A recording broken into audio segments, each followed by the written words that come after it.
Hello friends, Vivekananda coaching में आपका स्वागत है। और आज मैं ये वीडियो लेके आया हूँ आप लोगों के लिए। NCVT IITI AITT एग्ज़ाम 2019 में जिनका एडमिशन हुआ था, यानी कि ये अपने 2019 में एडमिशन हुआ था, उनका 2020 में एग्ज़ाम नहीं हुआ था कोरोना की वजह से।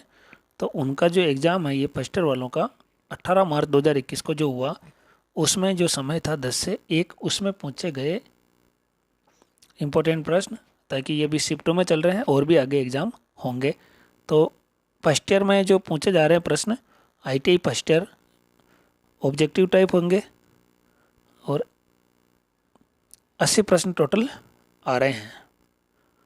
टोटल 80 प्रश्न पूछे जा रहे हैं। नेगेटिव मार्किंग बिल्कुल भी नहीं है, तो डरने की कोई दिक्कत नहीं है।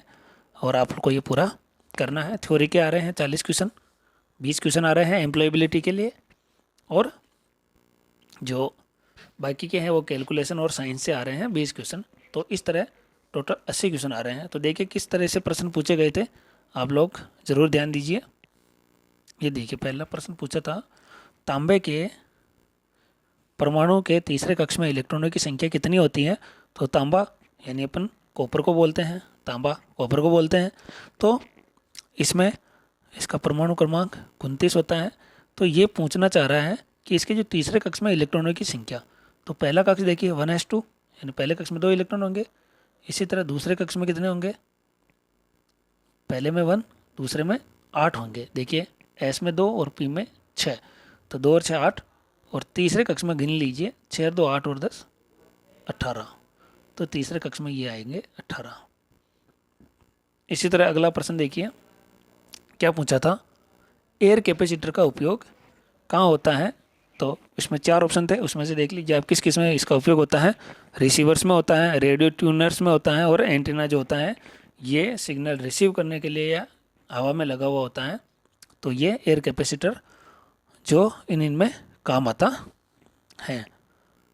तीसरा प्रश्न देखिए, अनुपात की परिभाषा पूछ ली थी, गणित का प्रश्न था, तो बहुत ही सरल प्रश्न था। यानी ये इसका आंसर होता है समान प्रकार की दो राशियों के बीच का जो संबंध होता है वो अनुपात कहलाता है। अगला प्रश्न देखिए दोस्तों, आप लोगों से एक अनुरोध है हमारा कि आप लोग ऐसे ही वीडियो प्राप्त करने के लिए चैनल को सब्सक्राइब और अपने दोस्तों में शेयर जरूर करें और हमारा मनोबल बढ़ाएं। तो देखिए चौथा प्रश्न क्या था, धारा की इकाई, यानी कि जो धारा की इकाई है, करंट फ्लो जो होता है परिपथ में, उसकी इकाई क्या है, एम्पियर। ये प्रश्न पूछा था। अगला प्रश्न, इसमें इसी तरह का एक प्रश्न आया था, मूलभूत इकाइयाँ कौन कौन सी होती हैं। तो मूलभूत इकाइयाँ लंबाई, द्रव्यमान, समय, इनकी होती है। ये इन्होंने डायरेक्ट मूलभूत के लिए ये पूछा था। और अगर इकाइयाँ पूछ ले तो इकाइयों में क्या होगा, लंबाई का क्या होता है, मीटर, द्रव्यमान का क्या होगा, किलोग्राम, और समय का क्या होगा, सेकंड। तो इस टाइप से आप इसके आंसर दे सकते हैं। अगला प्रश्न देखिए, छठा क्वेश्चन बहुत ही सरल था, यानी कि ये था 0.003 गुणा 0.5। तो ये गुणा करने का था, तो 5 3 15 और 4 संख्या छोड़ के अपन पीछे से दशमलव लगा देंगे। तो इस तरह बहुत ही इजी प्रश्न था। अगला प्रश्न देखिए, BIS की फुल फॉर्म, BIS। तो BIS की फुल फॉर्म क्या होती है दोस्तों, BIS की फुल फॉर्म होती है bureau of Indian standard. Bureau of Indian standard इसकी फुल फॉर्म होती है। अगला प्रश्न था, पानी का क्वथनांक फ़ारेनहाइट पैमाने पर क्या होता है। तो पानी का क्वथनांक फ़ारेनहाइट पैमाने पर 212 डिग्री फ़ारेनहाइट होता है। अगला प्रश्न देख लेते हैं, पानी की विशिष्ट ऊष्मा का मान। तो पानी की विशिष्ट ऊष्मा का मान एक होता है। इस तरह से प्रश्न पूछे थे।